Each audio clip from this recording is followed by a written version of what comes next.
whether he asked for it or not, is being measured against every single one of them. Every time he steps onto a course, every time he hits a drive, every time he sinks a putt, the comparison machine starts running. The expectations aren't just high, they're suffocating, unreasonable, and potentially career-destroying before Charlie even gets started. Here's the record that makes golf historians shake their heads in disbelief. Tiger Woods held all 4 major championship trophies simultaneously. Not in a calendar year, which would have been the traditional Grand Slam, but across 2 seasons from 2000 to 2001. He won the US Open, the Open Championship, and the PGA Championship in 2000, then captured the Masters in April 2001. 4 consecutive majors. The Tiger Slam. Nobody had ever done it before. Nobody's come close since, and experts say nobody ever will again. Why is this record considered absolutely unbreakable? Because modern golf is too deep, too competitive, and too unpredictable.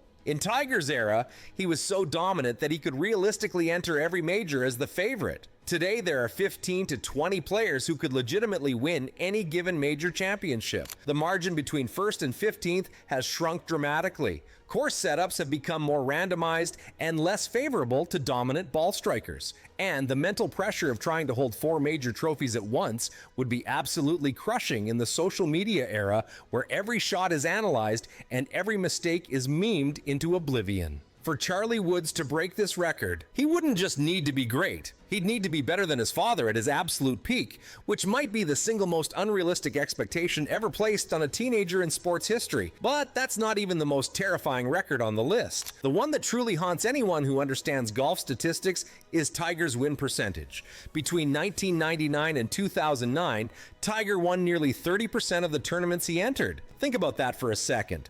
Almost 1 out of every 3 tournaments resulted in a Tiger Woods victory. In a sport where the best players in the world go years without winning, Tiger was winning 3 times per season for an entire decade. Charlie Woods isn't just competing against other talented juniors or college players. He's being compared to a statistical anomaly that defied every probability model in professional sports. To match that win rate, Charlie would need to win 30 PGA Tour events by the time he's 30 years old while playing a full schedule. That's not just unlikely, it's borderline impossible given how competitive modern golf has become. And here's where it gets even more brutal for Charlie. Tiger accomplished most of his dominance before equipment technology leveled the playing field. Modern drivers, balls, and training methods have made everyone longer and more consistent. The gap between the best player and the 20th best player has shrunk dramatically.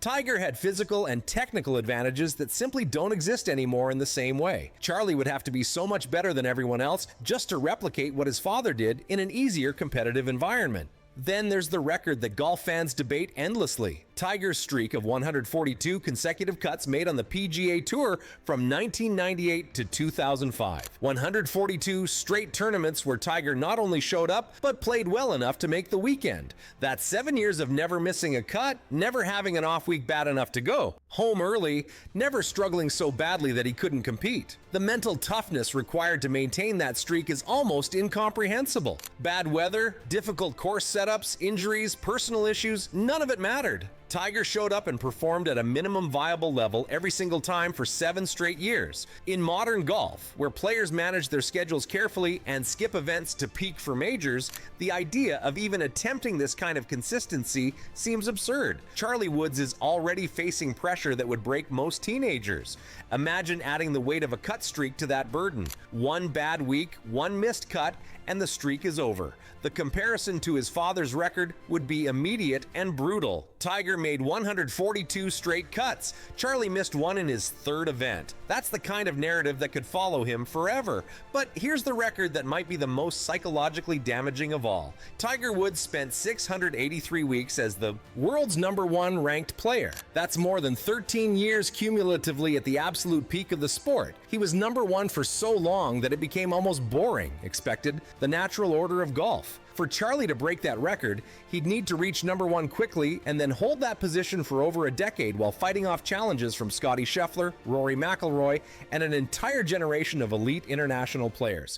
The mental strain of staying at #1 for that long, of having a target on your back for 13 years, of never being able to relax or coast, it's something that Charlie can't even comprehend yet.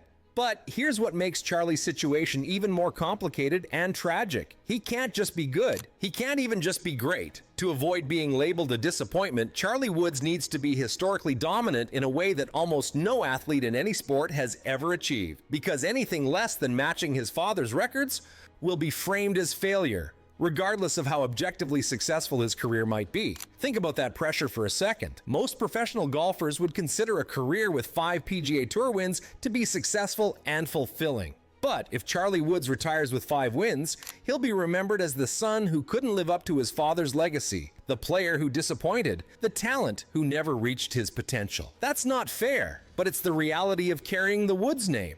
And the saddest part is that Charlie didn't choose any of this. He was born into impossible expectations, raised under a microscope, and handed a measuring stick that was specifically designed to make him look small by comparison. Every record his father set, every milestone Tiger achieved becomes another weight added to Charlie's shoulders before he's even had a chance to figure out who he is as a player. Some golf psychologists have quietly expressed concern about whether Charlie can handle this. Pressure long term. The burnout rate for athletes in his position is extraordinarily high. For every successful second-generation athlete, there are dozens who crumbled under expectations, walked away from their sport, or developed anxiety and mental health issues from trying to chase impossible standards. So, which records can Charlie actually break? Honestly, maybe none of the major ones. The competitive depth of modern golf, the technological leveling of the playing field, and the amplified pressure of constant scrutiny make Tiger's dominance nearly impossible to replicate. But here's the twist nobody's considering. Maybe that's okay.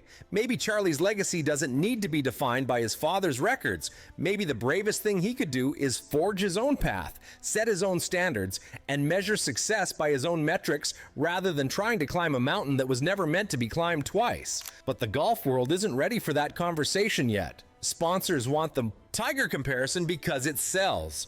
Media wants the narrative because it generates clicks. Fans want to believe they might witness another once-in-a-generation talent. And Charlie is caught in the middle of all those competing interests, trying to figure out who he is while everyone else has already decided who he should be. Tiger Woods built records that were designed by dominance and circumstance to last forever. Charlie Woods is being asked to break them anyway. And the tragedy isn't that he might fail. The tragedy is that success has been defined so narrowly that even an objectively brilliant career could be framed as disappointment. That's the burden Charlie carries every time he steps onto a golf course. And that's why his story is either the bravest challenge in sports or the cruelest setup for heartbreak we've ever witnessed. Only time will tell which one it becomes. It was the response, the decision to step back into the spotlight after being humbled in front of it.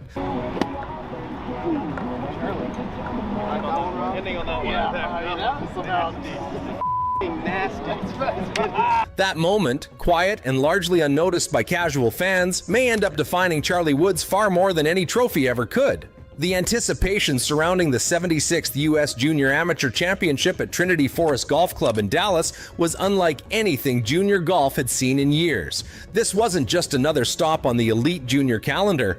This was being framed as Charlie Woods' arrival. The son of Tiger Woods, stepping onto a championship stage designed to test not just talent, but nerve, patience, and maturity. The galleries were thick, phones were raised before he even teed off, and walking just a few steps behind him inside the ropes was Tiger Woods himself, silent, watchful, impossible to ignore. Charlie wasn't treated like a typical 16-year-old competitor. He was treated like a storyline. Every swing was magnified, every miss analyzed, every reaction scrutinized, and from the very beginning of round one, something felt off. The confidence that had fueled his strong qualifying performances earlier in the summer seemed muted. Drives drifted offline. Tempo looked rushed. The course, unforgiving by design, immediately exposed every small mistake. By the time Charlie reached the 5th hole, what started as a shaky opening had turned into something heavier. Missed fairways piled up. Approach shots came from compromised lies. Instead of attacking pins, he was scrambling just to stay afloat. And Trinity Forest does not reward survival golf. It demands commitment, precision, and emotional control. Charlie had none of that working in his favor that day. When he finally walked off the 18th green, the scoreboard told a harsh story. An 81-11 over par, near the very bottom of the field, around 242nd out of 264 players. For a tournament that many believe could be his breakout, it was a stunning collapse. The statistics only reinforced how rough the day was. Charlie hit just 3 fairways. On a championship setup, that's devastating. Nearly every hole began with trouble. Thick, rough, blocked angles or recovery shots just to get back in position. His iron play suffered because of it, with shots sailing long, coming up short, or missing badly offline. Birdie chances were almost non-existent, and when he did reach the green, the struggles didn't stop.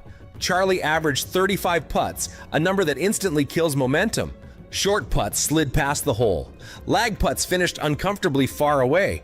4 double bogeys went on the card, and each one felt heavier than the last.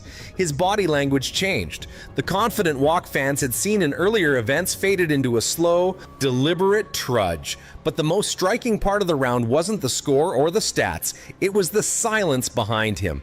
Tiger Woods didn't step in. He didn't offer visible advice. He didn't crouch beside greens or whisper encouragement like he had in previous junior events. He walked quietly, arms folded, expression unchanged. Reporters from multiple golf outlets noted the tension. There were no fist bumps, no pep talks, just a father watching his son struggle through one of the hardest rounds of his young life. Several times, Charlie glanced back toward Tiger, not in panic, but in uncertainty, as if searching for reassurance. Tiger gave none, and that silence was louder than anything he could have said. This wasn't Tiger the coach, this was Tiger the witness, allowing his son to experience the full weight of competition without a safety net. Buried inside that painful round, though, were moments that mattered more than they appeared. On the back 9, Charlie made 2 birdies, including a confident putt on the par 3 13th. For a brief stretch, the swing looked freer. The tempo steadied. The crowd leaned back in. It didn't lead to a comeback, but it proved Sommier something important. He hadn't lost his game entirely. The final result stayed an 81. The damage was done. Analysts quickly dissected the performance. Some questioned whether Charlie was ready for this level. Others pointed to the immense psychological burden of carrying the Woods name. What became clear was that this wasn't just a technical breakdown, it was emotional, mental. The collision between expectation and reality had arrived all at once. For many teenagers, a round like that would linger. It would bleed into the next day. Confidence would evaporate.